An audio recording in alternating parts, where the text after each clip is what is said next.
Viva, sejam muito bem-vindos ao TDM Entrevista, hoje com a cantora e autora Rita Red Shoes. Muito obrigado por estar connosco. Gostava de começar pelo seu mais recente álbum, é o quarto trabalho de originais, chama-se Her, e gira em torno da questão do feminino, da condição feminina, do ser mulher. É um disco em que diz e canta muitas coisas que, passa a expressão, lhe estavam atravessadas há algum tempo. Isto tem a ver com a questão do sexismo, do machismo.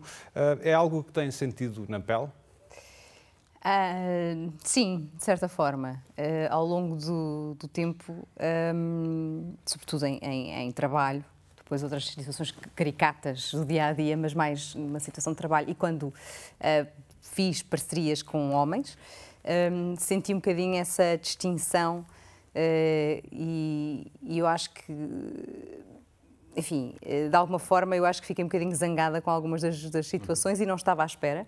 Felizmente eu nasci numa família e mesmo na minha primeira banda com os meus amigos eu nunca me senti com menos espaço ou com menos voz para dizer o que queria, não é? E portanto, quando isso me aconteceu, eu demorei algum tempo até perceber se era uma coisa que tinha a ver comigo especificamente ou se era uma questão que se prendia com a questão de género, não é? E depois rapidamente percebi que não tinha só a ver comigo, claro, algumas coisas teriam certamente, outras têm a ver com séculos de história em que, de facto, a mulher, em muitas situações, não tem o mesmo espaço de manobra, não lhe é dado o mesmo espaço de manobra que é dado aos homens. Pode dar-nos alguns exemplos mais ilustrativos? Posso. Por exemplo, em situações em reuniões de trabalho, e sobretudo no mundo da música, é um mundo bastante masculino. E, portanto, as mulheres são sempre uma minoria e agora, por acaso, há uma tendência a uniformizar um bocadinho mais o número de mulheres e de homens, mas ainda assim é um mundo mais masculino. E o que acontecia era, cada vez que eu trabalhava, e trabalhei muitas vezes em parceria, por exemplo, com o Legendary Tiger Man, o que acontecia era que, embora os dois fôssemos donos dos projetos em si, o tratamento e as decisões eram sempre unidirecionais para o Tiger Man. Portanto, havia uma espécie de... Estão aqui os dois, mas Paulo, então o que é que decidimos? Em vez de me perguntarem a mim, por exemplo, ou questões técnicas que ainda por cima...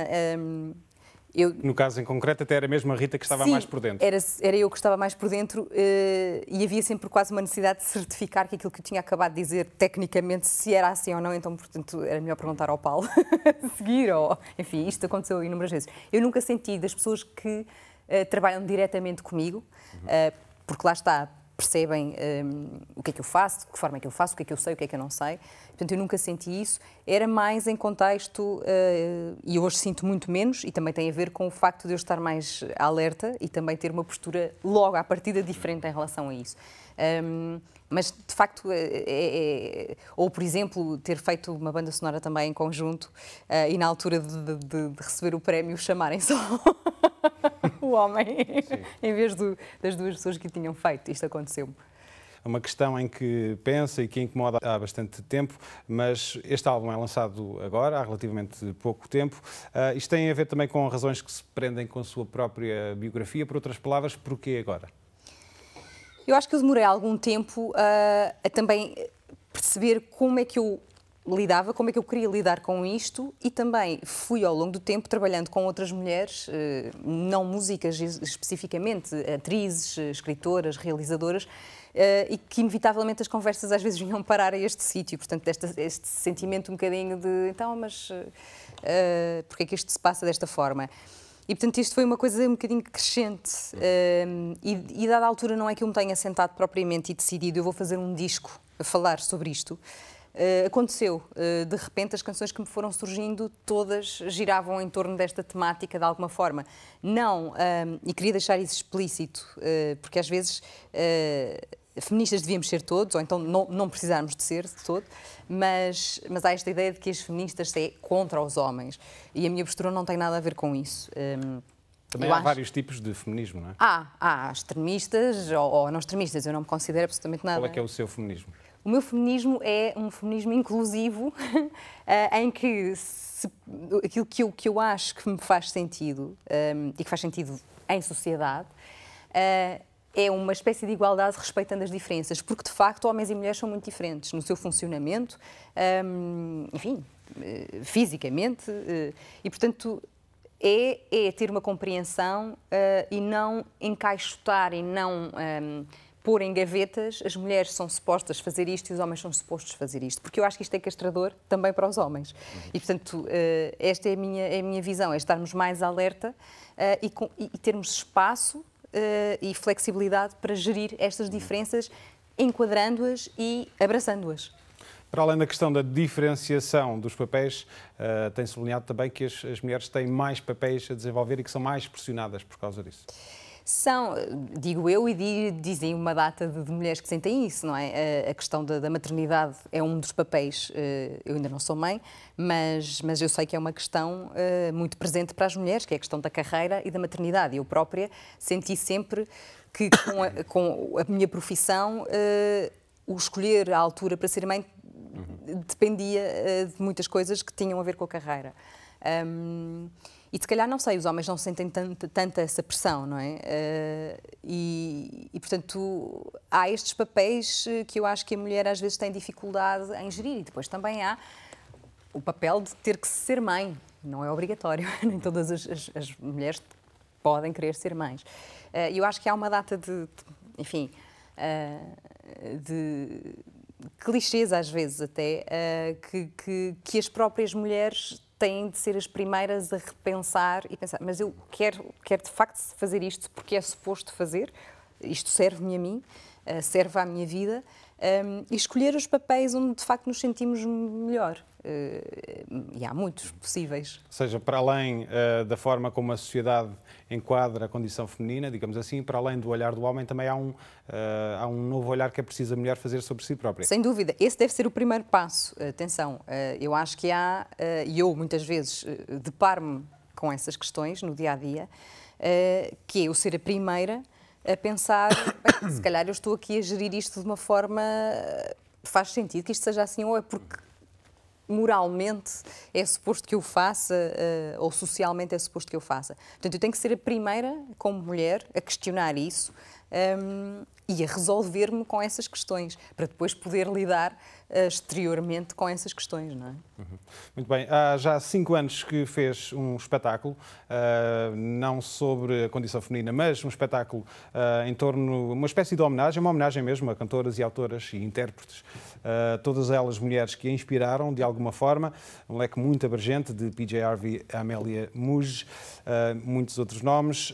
Perguntava-lhe, foram também as mulheres que a influenciaram decisivamente para seguir este caminho da música? Sim, especificamente uma mulher, a PJ Harvey, porque a dada altura, alguns ali na minha adolescência, deparei-me com a música dela e mexeu muito comigo. Eu já gostava muito de música, mas de facto foi o ver uma mulher com tanta garra e com tanta força a fazer música que me fez, sobretudo, pensar, eu um dia quero escrever as minhas músicas, não só quero cantar, mas quero escrever as minhas músicas. E eu acho que a música dela foi, ou ela de alguma forma, responsável por essa consciência que eu de repente tive. E de facto esse espetáculo foi uma necessidade que eu senti, já um embrião talvez deste meu último disco, de homenagear as inúmeras compositoras que existem no mundo e que muitas das canções às vezes nem sabemos que são delas, como o caso da June Carter, que escreveu para o Johnny Cash algumas das músicas, alguns dos êxitos do Johnny Cash para o marido, mas que foram sempre vistas como a música do Johnny Cash e não da June Carter. E de facto, para mim, fazer esse espetáculo foi muito importante. Cresci imenso enquanto intérprete, porque a minha atenção estava mais focada nesse aspecto e não tanto na escrita, não é? Porque estava a fazer versões de canções escritas por estas mulheres. E para mim foi muito decisivo. Esse espetáculo foi muito, acho que foi mesmo embrionário para depois também este disco mais tarde. Voltamos então a este disco. Her foi gravado em Berlim com um produtor muito conhecido no meio, Victor Van Vogt, que já trabalhou com nomes muito conhecidos como Nick Cave, PJ Harvey, mais uma vez, Depeche Mode, The Pogues, etc. Como é que foi esta experiência? Uma experiência muito boa, muito enriquecedora. O Vítor foi muito generoso, foi muito profissional também, mas eu gosto de dizer que foi generoso porque eu acho que ele deu muito dele próprio, para além do tempo que teria profissionalmente para trabalhar este disco comigo.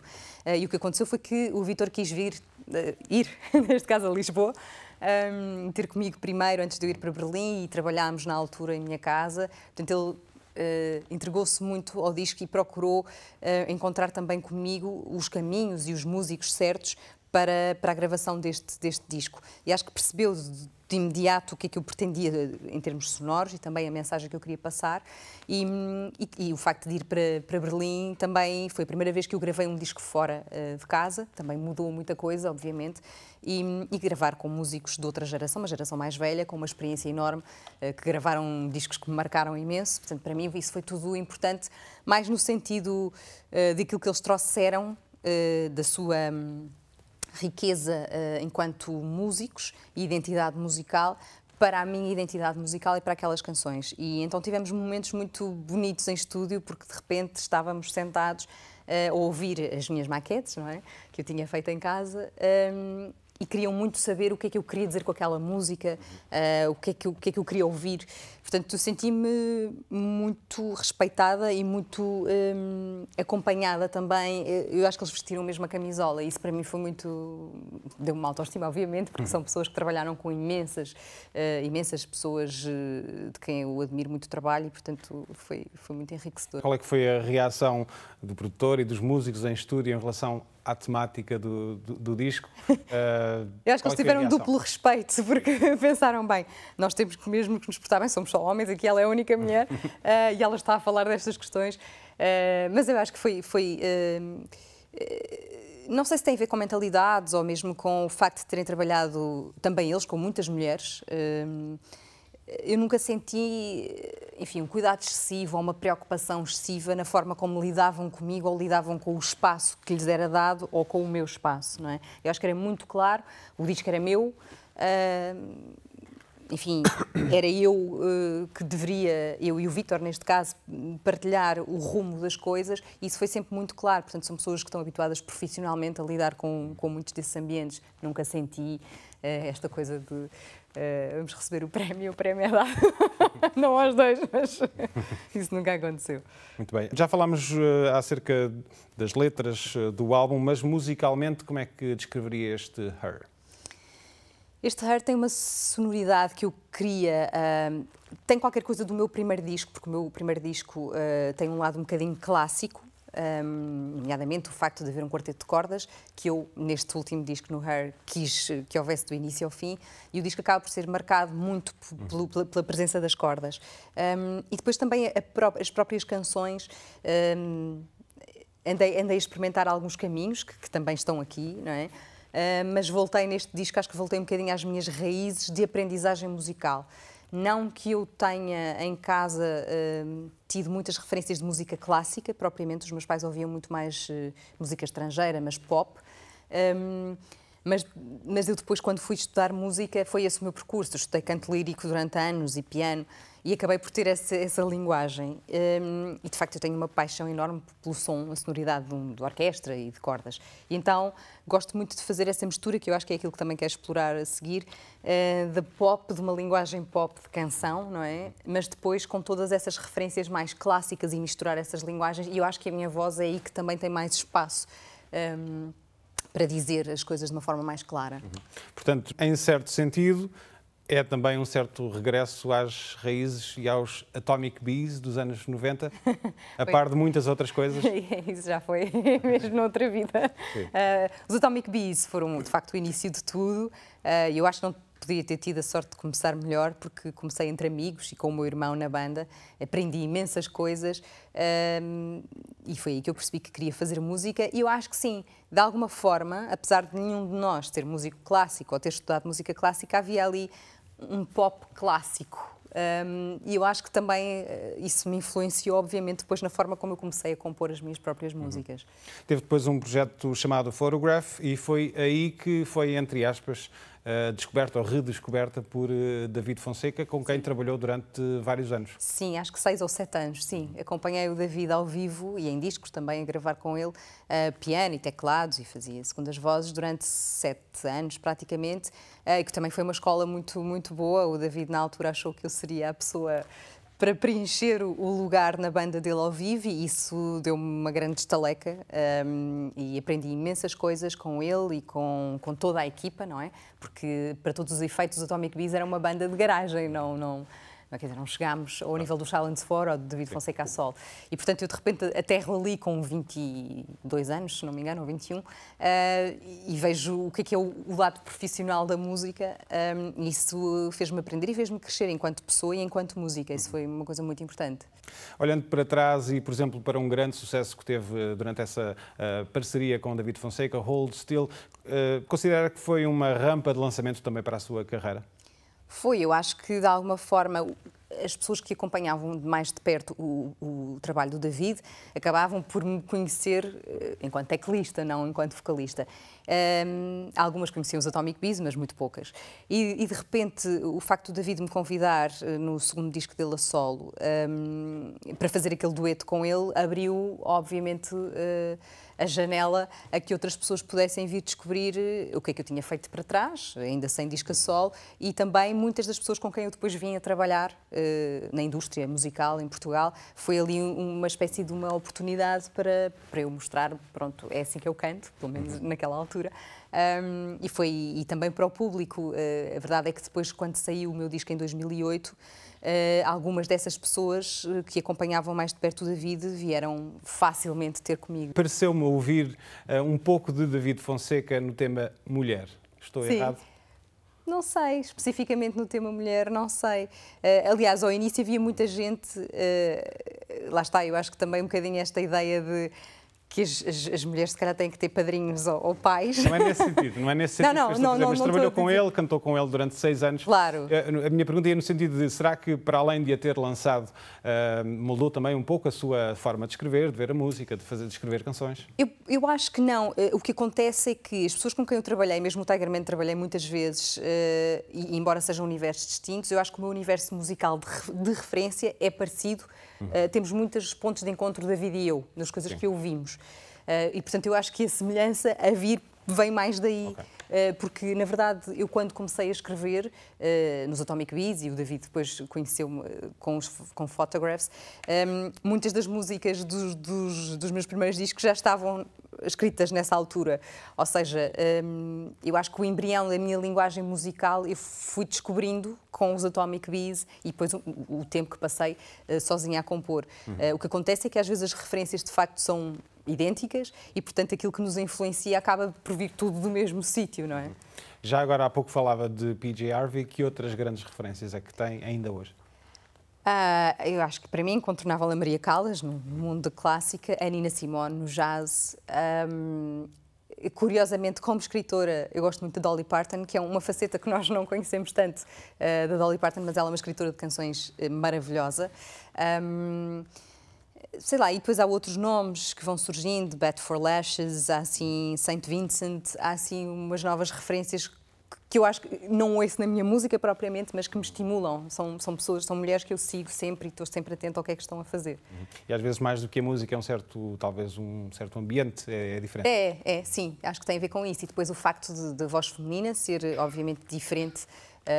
A Nina Simone tinha às vezes quase registros masculinos, mas tem a ver com a forma de cantar e a escrita em si, não é diferente. Uma das novidades deste álbum é que tem, pela primeira vez, temas cantados em português, são 3 faixas. Perguntava-lhe, foi uma coisa que se decidiu a fazer ou simplesmente aconteceu?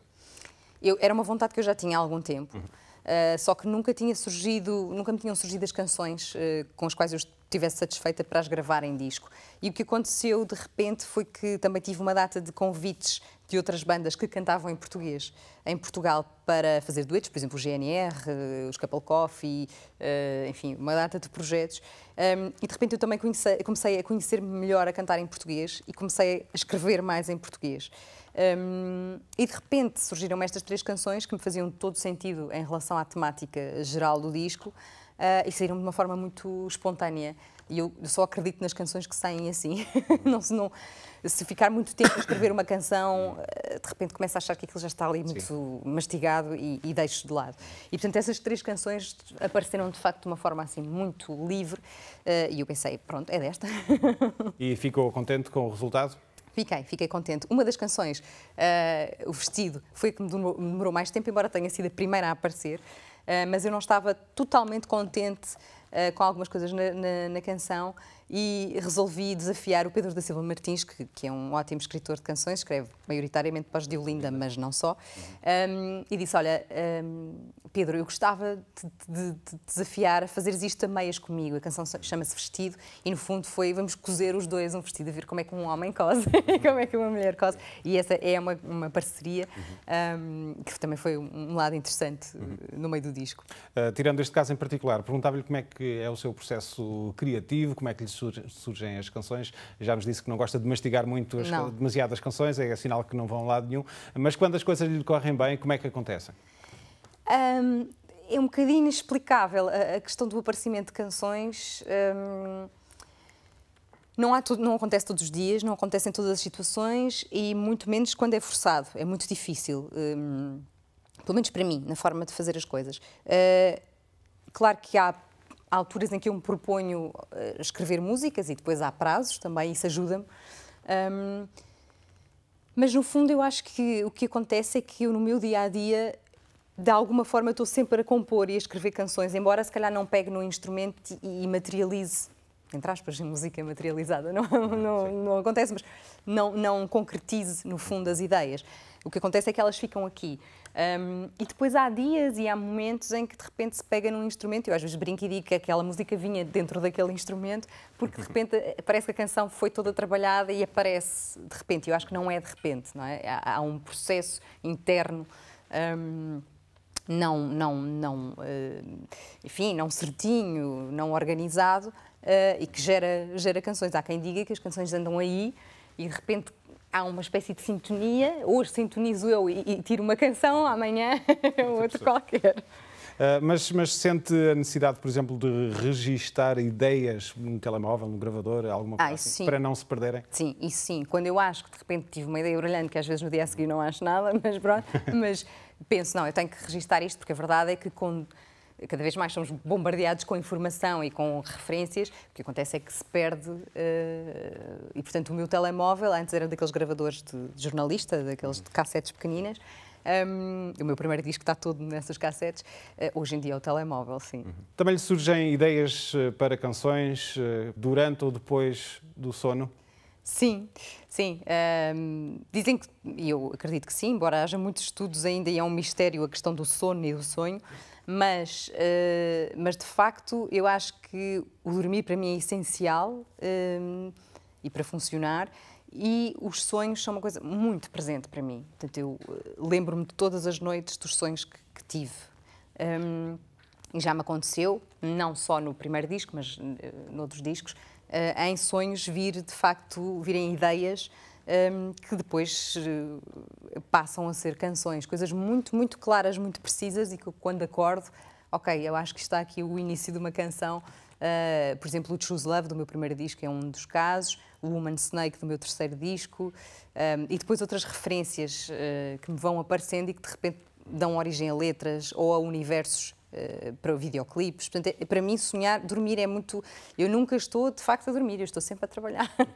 E esses sonhos estiveram também na base de um dos seus livros, que se chama, precisamente, Sonhos de uma Rapariga Quase Normal. Eu gostava de lhe perguntar porquê deste título, já agora, e porquê é que decidiu partilhar os seus sonhos com o público?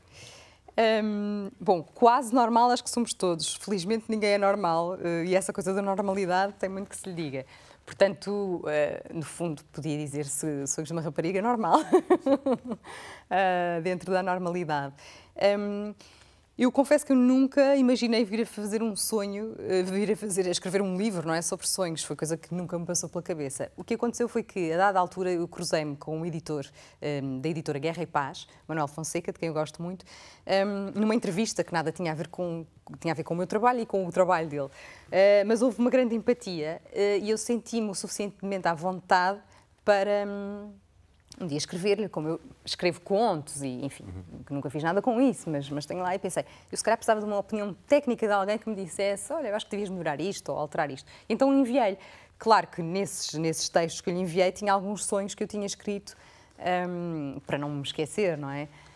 Em forma meio quase de conto, mas que são sonhos reais. E ele, passado uma semana ou duas, ligou-me a dizer, olha, eu acho que devias era fazer um livro com os teus sonhos.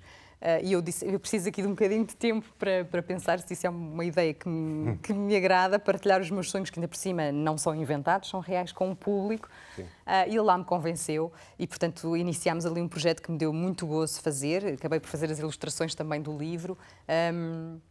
E sim, lá estão 40 sonhos que eu sonhei, de facto, muito surrealistas. E num desses sonhos, o então Primeiro-Ministro Pedro Passos Coelho pede-a em casamento. É verdade. Não sei como explicar. Eu acho que os sonhos são, de facto, o mundo onde menos filtros existem. E eu acho que a dada altura, e nessa altura, aliás, estávamos a viver um momento particularmente difícil em Portugal, com a crise. Isso era uma coisa que me entrava pela televisão diariamente e pela minha vida, porque senti as dificuldades na pele também, como muitos portugueses, ou quase todos. E a dada altura o Passos Coelho, de facto, invadiu a minha noite de sono para me pedir em casamento, mas esse sonho tem a particularidade, e lá está estas ligações que se podem fazer sem filtros, que a temática do sonho, a temática onde o casamento iria acontecer, tinha por base o conto Ali Baba e os 40 Ladrões. E mais não digo, sim. Pronto. Mas é preciso dizer que disse que sim, no sonho. Eu disse que sim, apesar dos meus avós estarem lá ao fundo a dizer, não digas que sim. E senhor, também com, só para terminar esta parte, também com David Bowie, que cantava só para si. É verdade, a minha grande sorte, e a Maria Caldas também, é verdade. E eu sonho muitas vezes com... Enfim, músicos de quem eu gosto ou escritores, é o meu desejo, obviamente, conseguir um dia comunicar com essas pessoas e fazer-lhes algumas perguntas, não podendo, na realidade, façam sonhos. Já agora, como psicóloga que também é, como é que olha para os seus próprios sonhos? Eu tento não analisar muito, alguns analiso. Eu acho que os sonhos têm muitas leituras possíveis e, de facto, dependendo da altura de vida em que estamos, ou o que é que estamos a passar, ou o que é que nos atormenta mais, ou às vezes aquilo que não temos noção que nos atormenta, aparece nos sonhos de formas muito diversas, de uma grande misturada de coisas. E já tive sonhos para mim, enquanto psicóloga, que eu percebi que me trazem mensagens, que são coisas que eu elaboro internamente, que se calhar não consigo verbalizar. Tenho alguma dificuldade de lidar com a realidade, mas que depois em sonho acabo por vir, olha, se calhar é isto, ou se calhar é isto, é melhor olhares para isto, o que é muito interessante. Foi determinante no sentido de voto depois? Isso não posso dizer. Muito bem. Deu também um concerto na Casa Garden, aqui em Macau, é o que traz aqui ao território, depois de ter escrito a banda sonora do filme Portugueses do Sorro, de Ana Ventura Miranda, é autora desta banda sonora. Gostava de lhe perguntar como é que partiu para este trabalho. Já não é a primeira vez, muito pelo contrário, que faz bandas sonoras. É um trabalho que gosta de fazer. Como é que partiu para este trabalho em concreto? Adoro escrever música para cinema ou para teatro. É muito libertador para mim, que a maior parte do tempo faço canções, portanto a música para cinema é muito mais livre e é muito saudável, dá-me grande sanidade mental e artística. E foi um convite, no fundo, da Ana, tínhamos-nos cruzado por outros motivos e de repente eu vi um bocadinho, uma vez num festival, vi um bocadinho da apresentação deste documentário que a Ana ainda estava a filmar e disse-lhe, Ana, tu tens que terminar isto porque este documentário vai ser incrível. E ela deve ter guardado isso com ela e quando terminou ligou-me, olha, tu queres fazer a música para este documentário? Sim. Eu fiquei radiante e disse-lhe logo que sim. É preciso dizer que é um retrato da história dos portugueses em Sorro, Nova Iorque. Exatamente, em Numa altura em que Sorro não era exatamente o Sorro de hoje. Não era. E é muito interessante ver as histórias daquelas pessoas reais que ainda vivem lá. E como mudou, não é? Como mudou Nova Iorque inteira, os Estados Unidos. São histórias que me marcaram muito. Estão ali pessoas com histórias de vida muito interessantes. E, portanto, para mim foi muito emocional fazer aquilo. Aprendi também muitas coisas que eu desconhecia por completo. Ninguém da minha família teve esse percurso de vida e, portanto, eu não tinha essa noção. e foi muito interessante ver esse lado português fora de portas. E sim, a música, no fundo, é emocional porque acompanha estas pessoas que partilharam connosco a nossa história. Temos essa sorte de terem partilhado esta história connosco e é muito tocante. É quase terapêutico para si. Porquê? Porque, para já, eu ponho as minhas canções de parte e penso, ok, eu aqui não tenho que contar uma história em 3 minutos, se calhar nem tenho que cantar, que é uma coisa que também para mim me dá prazer, tocar só. E depois eu estou ao serviço e a minha imaginação e a minha criatividade estão ao serviço de qualquer coisa que não fui eu que criei, que foi criada e na qual eu tenho que me entrosar, com a qual tenho que me entrosar. E isso para mim é muito saudável, porque vai buscar coisas novas dentro de mim que outras pessoas despertaram, não é? E depois também o que essas próprias pessoas me dizem, o que eu se calhar quero para este filme é este ambiente, e aí eu posso ir buscar outros instrumentos, outras sonoridades, que se calhar tenho mais dificuldade em encaixar no meu mundo musical pop. Um certo descentramento do próprio universo. E por isso é que eu digo que é saudável. Eu acho que é muito importante descentrarmos. Eu que passo a vida a falar do que faço e a fazer coisas para a carreira, para mim é muito saudável de repente sair desse papel. Muito bem, a terminar, e já lhe fizeram esta pergunta 1 milhão de vezes, mas para quem não sabe a resposta, porquê Red Shoes? Porque o meu nome de família, apesar de eu gostar muito, já existia uma atriz em Portugal com o meu nome, que é Rita Pereira, e portanto eu não queria decepcionar as pessoas, apareciam nos concertos e aparecia eu em vez de Rita Pereira, que eles já conheciam, e portanto fui à procura de um nome que de alguma forma também criasse no imaginário das pessoas qualquer coisa que fosse buscar referências no mundo particular de cada um. E, de facto, no meu, em particular, que me levou a escolher os Red Shoes como nome, tem a ver com, desde pequenina, que li inúmeros contos e também alguns discos, algumas músicas e filmes, como O Feiticeiro de Oz ou o próprio filme do Powell, o Red Shoes, em que quem calçava os sapatos vermelhos tinham poderes e quem os calçava ficava com esses poderes. Eu, no meu caso, hoje estou bastante melhor, bastante mais velha também, mas eu era muito tímida desde pequenina e para mim o ir para o palco é um local mágico e que eu preciso, se calhar, de uma espécie de uns superpoderes para poder ultrapassar a minha timidez e os meus receios e poder partilhar a minha música com as pessoas. E, de certa forma, isso fez-me sentido. É uma espécie da minha capa de super-mulher. São os meus Red Shoes. Curiosamente, nem sempre hoje em dia uso sapatos vermelhos em palco, porque também é a ideia em si, não o objeto, não quero ficar preso ao objeto, mas para mim é esse o sentido do nome. Já tem os superpoderes, já não precisa de... Espero que sim.